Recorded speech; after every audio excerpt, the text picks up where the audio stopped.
Thank you for joining us for another Carnegie Museum Spotlight. My name is Jason Strong, Director of the Fairfield Media Center and current President of the Carnegie Historical Museum Board. And I'm joined today with volunteer John Godwin. Thanks for having me. So it's a pleasure to have you here. There's so much going on in the museum, and I know you're probably there more than anybody else other than Jake, possibly, I'm guessing. And Charlotte. And Charlotte as well. So yeah, I'm in there quite a bit because there's just so many things going on. Sometimes I have to go in when Jake needs some help, and then we have a chance to come here and talk about it on the YouTube. Well, I know the help is very much appreciated, and it's always one of those things that we're always constantly looking for are volunteers and people who love history and want to be able to engage in that. And That's right. So again, thank you very much for your time that you spend there. Absolutely. I just kind of want to get into some things, a few things that are coming down the pike here at the museum. This Friday from 12 to 1 is our Lunch and Learn, the Carnegie Series Lunch and Learn. And our curator, Jake Schmidt from the museum, he's actually going to be the one speaking at this. He'll be in the hot seat. That's right. If you haven't been to one of these, we have them every month. Yep, typically on the third Friday of the month, I believe. So. Okay, and for the Friends of the Museum, there's no charge to attend, and there's a $5 non-member donation that would be appreciated. But if you want to hear Jake talk about something he's very passionate about, come to this Lunch and Learn. And yeah, you'll get some past things from Jake, kind of what it was like growing up, how he came into the museum, as well as other museum projects, some of his favorites. And so it'll be a really, really great time. I do know that it is open. Bring your own lunch with you. It's over the lunch hour. And so it's, again, noon to 1 up on the second floor.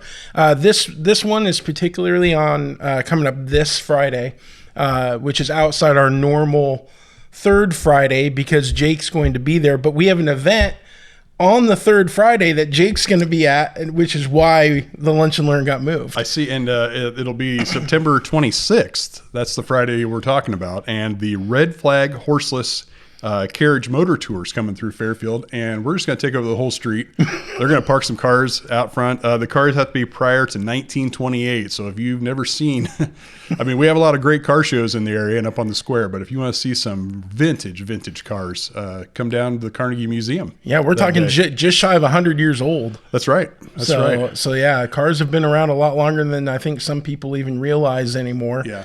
And no, it ought to be a fun experience. Yep, and they're going to be in around the Southeast Iowa area starting Wednesday, but they're going to be here for your viewing pleasure for 2 hours.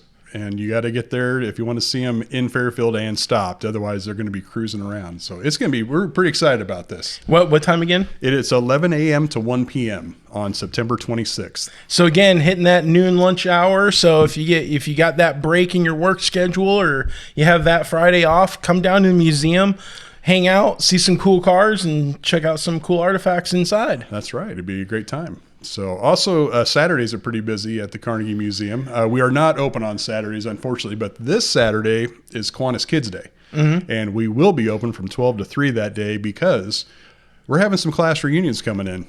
We've had a lot of them so far. We have so far the Fairfield High School classes of 1960, 75, 80, 85, and 2005 have already been into the museum. And this Saturday will be the 1965 Fairfield High School class. And so the museum will be open. The classes can come in if they want to.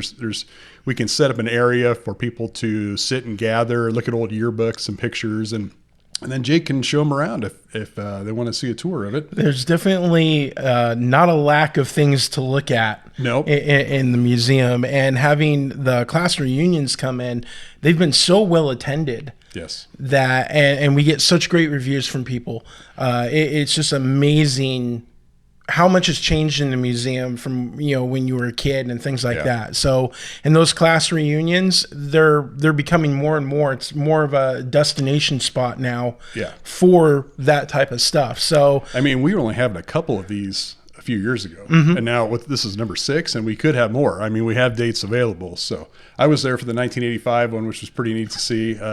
I knew some of those people because it was near the class my sister graduated, and everybody wanted to see the buffalo head. And it's still there. It's guys. still there. It's still there at the museum. It's even been refreshed. We had it redone a few years back. That's right. And so it's looking as good as it ever has. And some classes are coming in and standing on those stairs and taking class pictures, which is pretty cool. And they post them on Facebook, and it's just really neat to see. So, but we have, like I said, we have more spots available for other classes. If your next year is a landmark reunion date, go ahead and contact Jake at the Carnegie Museum, and he can get you set up for those dates. We even have a really quick, easy way on our website. So if you go to carnegiehistoricalmuseum.com, there's actually a button on the website that you can click on. You can fill out a form, and I'll send it right into Jake's email. Very nice. I keep saying brand new. It's been out for about 4 or 5 months now, but we really like our new website. We hope you do too. Hope you can get on there. Also want to let everybody know that this isn't just for Fairfield High School. I mean, Pekin High School can come down. Lockridge, Pleasant Plain High Schools, Libertyville, Batavia, anywhere in Jefferson County, if they'd like to, come and gather. It'd be a nice little place to meet. It's air conditioned in the summertime. And some of those high schools have been gone for a long time. Yep. So unfortunately. So if you have parents or grandparents that attended any of those schools and they have some artifacts from the schools, yearbooks, things like that, we would love to see those. We'd love to get those in the museum, just because we're making files of all the classes, and we'd love to have as much information as we can. Jake gets pretty giddy when we get new information about different high schools. Oh, he's always so excited when there's a chance we can get something new. Very much so. So also our farm presentation, I believe it was our 43rd month of that. It's getting up there. Not continuous, because we've had some cancellations, some other things happen. But this month was the Golden Farm of Joseph A. and Margaret Deitch, and it was from 1947. 192 acres in Penn Township. And I was lucky enough, I got to sit with 5 of the Deitch children, and they got to tell me some stories about what they did growing up in the farm life. And that's all also on our website. It's on our YouTube channel, and you can go there and look that up, and in case you missed it. So they're really great. We end up pulling a lot of people in.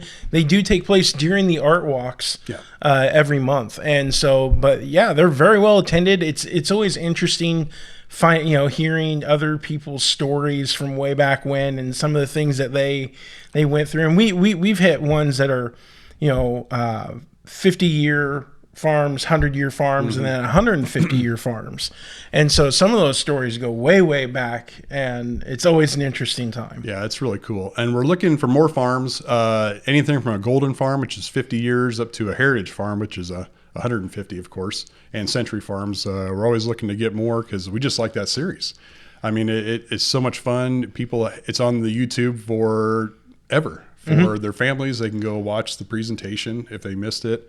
And it's just a really good time. It lasts maybe half an hour, 45 minutes. I think the hour is the longest. Yeah, I think about an hour is about the longest. You can come to the art walk, come to the presentation, and still take the art walk in. And also see the museum. Well, and speaking of seeing the museum, in addition to that, each family farm gets their own display that they can fill with artifacts from their own family that they can bring in associated with their history, and we've got people who help set all that up and help design it, and the families involved in it, and it really turns out really, really well every single time. It looks great, and it's a great place to gather after the presentation. A lot of them go before the presentation too, and I have to kind of herd them downstairs to the presentation we're trying to start. but there won't be a farm presentation for October of this year. We had a cancellation, so the Deitch family farm display will be on display, available for viewing until November. So, yep. November we do have one scheduled. We do have one scheduled. And I want to say correct me if I'm wrong, I think it's Steve Mitchell. Yes, I believe that is. Is the family that's going to be highlighted in November. And again, we have openings. So I believe December, January through March, I believe, is currently open, and we've got another one scheduled for April. So if you have a family farm that's 50 years, been in the family for 50 years or more, or you know somebody, mention it to them. We'd love to have them into the museum and highlight their family farm. So reach out to Jake, go to our website, and check out how easy it is to get plugged into this. And if you're on the fence about doing it, I know there's a lot of families that are kind of on the fence. Go watch some of the YouTube presentations, because we really don't ask deep questions. We have a fun time, and you get to talk about growing up on your farm. Yep, and all those links are available on the website to be able to get to all of our social medias, including the YouTube channel. That's right. And so some other new things that came in this June. I pulled up to the museum, and there was a camper outside taking about all the spots, and I was like, what's going on? And a gentleman and his wife had brought a projector. And this projector was a 1910 projector made in Davenport, Iowa. And it was the first projector at the Orpheum Theater, the Co-ed Theater, also known as. And so that is in our Herring Gallery, which is downstairs, which has Jefferson County Fairfield items displayed in there. So, and this gentleman had it for a while and had it looked at. The Smithsonian looked at it, and they believe it's the last model of that movie projector in existence. And it was here in Fairfield. It was actually in Virginia. It originally came from Fairfield. Jake's got the backstory on it. I'm going to let him tell it. It is a very cool story. We'll have Jake on here at some point, and I'm sure it'll be story after story after story. But if you want to go see that, it's right as you walk in the Herring Gallery downstairs. I want to say it's one of the first things you actually see when you walk in there. It is. Yep, it's right there. That's cool. An original projector from the Orpheum Theater, which was around for long time, and then became the Co-ed. So yep, absolutely. We have some more new things that somebody saw on Facebook. Mark Kistler and the Kistler family, all the Kistler family, brought in a bust of Robert Kistler. And if you don't know who that was, actually the bust was sculpted by Christopher Bennett, who's a local sculptor, Fairfield, Van Buren County. And he did it for when Bob retired. Now he's the same one that did the Lee Gobble. Yes, correct. And the one that's right outside of our museum door, the Leapfrog. That's right, the Leapfrog. Because I was there. That was classmates of mine that did that. So I date myself there, but interesting facts. That's right. But if you didn't know, Bob was a principal in the Fairfield Community School District for decades. He started at Pleasant Plain. Actually, was principal for my brothers, or superintendent. He might have been superintendent at Pleasant Plain. And then when they consolidated, he went to Lincoln and ended up at Pence, where he was my principal then. He was also in the U.S. Navy during World War II, and he served 6 years in the Iowa House of Representatives for this district. So very nice. But yeah, so long legacy of public service. Very, very much so. So that's pretty cool to get things like that. We're always looking for family donations. If you have something, it was mom or dad's or grandpa's, or grandma's, you just don't know what to do with it. Ask Jake, bring it in. You can ask Jake if it's something we would love to have in our museum. Exactly. We really don't want you to throw it away, because we've heard so many stories about, I had all this stuff, but then I threw it away, or I was about to throw it away and then I brought it in here, and that really keeps us going. There's been several moments where Jake has basically gone, I need to leave. I need to go check this out before somebody throws this away. And he leaves and comes back with new things. A carload of new things. Things sometimes. And even family histories. We have several family histories that have been archived into the museum that got donated to us, whether it be from, I think, the Fairfield Public Library that had them, or individual families. So we're happy to be the keepers of those. A family don't know what to do with them or things like that, because it adds to our history here in Fairfield and Jefferson County. And then they can come in and look at the archives, and learn more things if they're doing the 23andMe thing, or the history of the family, things like that. So we're also just starting out a new cool thing with AJ Rowe from Atoma Radio Group. What's going on with that, Jason? Well, I know AJ did some volunteering with the museum here a while back, and then found out he got plugged into Atoma Radio. So kind of following in a family tradition, along with Lee Muntz, being his grandfather. And so, but he does a news brief on the Atoma Radio, and every Monday he highlights a historical event in Jefferson County for that day. So I got wind of this and I reached out to him. We actually kind of met back to back. We were at covering the same event, and we touched base with one another. And I was like, well, hey, if you're doing that, we can get that plugged into the YouTube channel, because they put stuff on their YouTube station, so we were able to share it that way. And then mentioned to him, hey, if you type it out and things like that, we can add that to our website, we can add that to our Facebook, and we're helping promote AJ. AJ is helping to promote us, because he's working with Jake to find the historical event and the photos that go along with it. And then we're also kind of scratching the back of Atomo Radio, and so it's a win-win-win scenario. Yeah. And in these times, you can't beat that. No. More eyes on things, and a win-win situation is always a good thing anymore. Exactly. So you can tune into Atomo Radio and listen to AJ's news broadcast, or go jump on Facebook. We also have it tied to our website, so you can jump on that. Our website has a whole host of things. We send out, we have a page specifically for public service announcements, new projects we're working on, the Carnegie Farm Series stuff, the Lunch and Learn stuff. So it's your place to go to find out what's going on. And what was the whole site name, the website name for the website? So our website is, of course, www.carnegiehistoricalmuseum.com. Very nice. You know what else you can find on there? A form to volunteer. Oh, absolutely. Yeah, it's really easy to. It's really easy to fill that form out. You're going to have to get screened, because you're going to be dealing with a lot of intricate stuff, and we want to make sure we know who we're dealing with. But it's very easy to fill an application to volunteer. I actually just added another button. Click on there, which gives you the layout if you want to donate items to the museum. Nice. It's the form on there and kind of the process of step by step how to go about that. So, very nice. And I know there's a place on there where you can donate a will. Put us on your will if you would like to see that.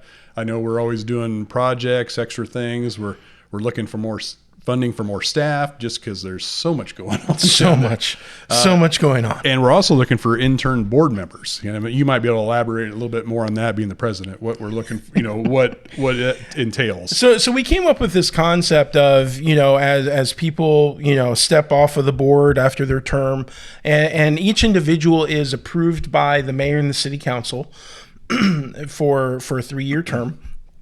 And we want to have people, one, that are invested in history and the museum itself, but we want to make sure they're a good fit for the museum too. So we kind of came up with this intern board member status, which just means if they're interested, they can show up, attend the meetings, just like public can openly attend, and kind of feel if this is a good fit, and kind of start learning things and getting plugged in a little bit. And then that way, when we have a member step down or a term ends, they can be approved by the city council, and they can step into that position and be as seamless as possible within that. And we've already had that happen at least twice with both Ariel and Laura Franklin. And it has worked out really, really good. We have another person who's just about to possibly get approved by city council, which is Barbara Kistler. And we're happy to have her on board. We think she's going to be a great asset to have. And so we're looking for another intern board member, so that way somebody is there and making sure they're a good fit and know that they're going to have fun doing it, right? Because that's what we want. And it's nice too, because we have the terms are like 3-year terms. So we have people going off at different times. It's not like everybody's leaving the board at the same time, which is handy, which is how it should be done and how it is at the Carnegie Museum. So that's a nice thing to have. People can kind of get settled in, like you said. Yeah, so. and that's one of the biggest things too, is we try to have fun in what we do. Our meetings don't really run that long. We get to the point pretty quick and things of that nature. And we're a group of friends doing something we all have a shared interest in. So yeah, we'd love to have you. Yep, absolutely. I think we're about done today, but we do have kind of a big thing coming up. Oh yeah, it is our foundation board. It has a thing called the Carnegie Capital Campaign, and we'd like Jason to tell us a little. He knows a little bit about it since he goes to the foundation meetings as president of our city board. And if you could explain a little bit, Brittany Fry is our board president Brittany Tiller. Brittany Tiller. I'm sorry. I call her our maiden name. Maiden name is Fry. So, but I'm going to let Jason talk now. Tell him what's going on with that. So pretty soon, hopefully, we're going to have a thermometer outside the Carnegie Museum. So that way, one, being an attention getter, and two, to let the public know we're doing something. And the Carnegie Foundation has, put together a fundraiser that they are doing to help restore the original roof that was on the building. And I want to say it was either removed or it came down in a storm or had damage from a storm, which is part of the reason why it was removed. I might be wrong on that, not 100% on the details, but it's one of the things that we'd love to have added back to the museum, not only for storage, but to restore the historical look of the building. Mm-hmm. And there's other improvements that are going to go coinciding with that. The building was never historically designed with bathrooms. And so it's really, really hard to have ADA functional bathrooms in a building that was not designed to have that stuff. And so that'll be part of it. And I recently just talked to Brittany, and she is more than happy to be a guest on here. And she'll be able to go into much greater detail, I'm sure, on all the improvements that they're wanting to have done over at the foundation. So very nice. You're going to see some stuff start coming out. We'd love to have you guys be a part of it. I know the I want to say it was a capital gains program that they did before. Oh, yeah.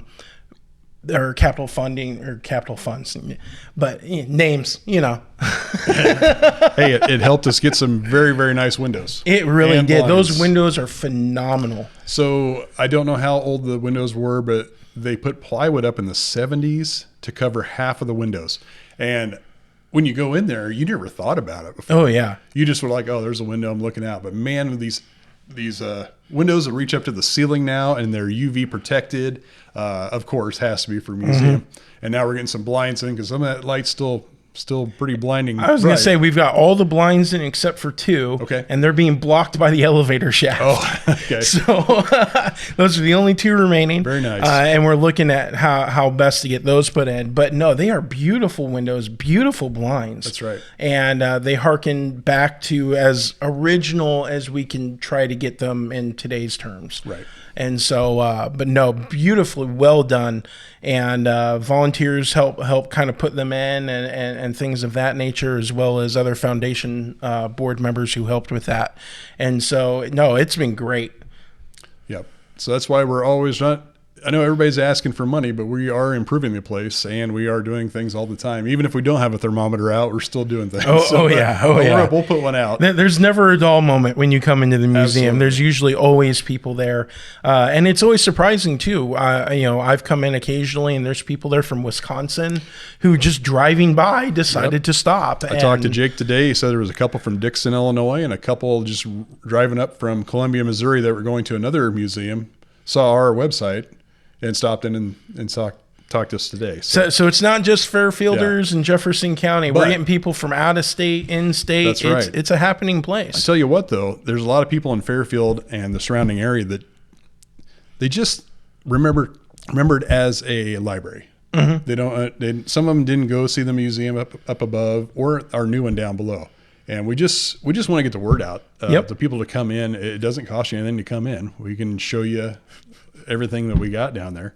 It's very exciting, and we just want people from all walks of life. I will say, be prepared. If you think you're going to be in there 15 or 20 minutes, there's a lot there. A lot of people say, I went in for just a few minutes and I came out 2 hours later, and they absolutely loved every bit of it. That's right. And if they only do go in for 15 minutes, they can come back. Exactly. We won't charge them that time either. Exactly. Free of charge. That's all we're a happening place. Well, that's all I got for you today. Well, that's awesome. Like I said, it's been a little bit since we were able to do this, but we're going to be back next month. Mm-hmm. And chances are we're going to have Brittany Tiller, from president of the Carnegie Foundation, and go into greater detail there. So, but thank you for joining us. This has been a great time. Thank you, John, for again all your volunteer help and the time that you give to the museum. I love it. And we'll look forward to seeing you guys next month.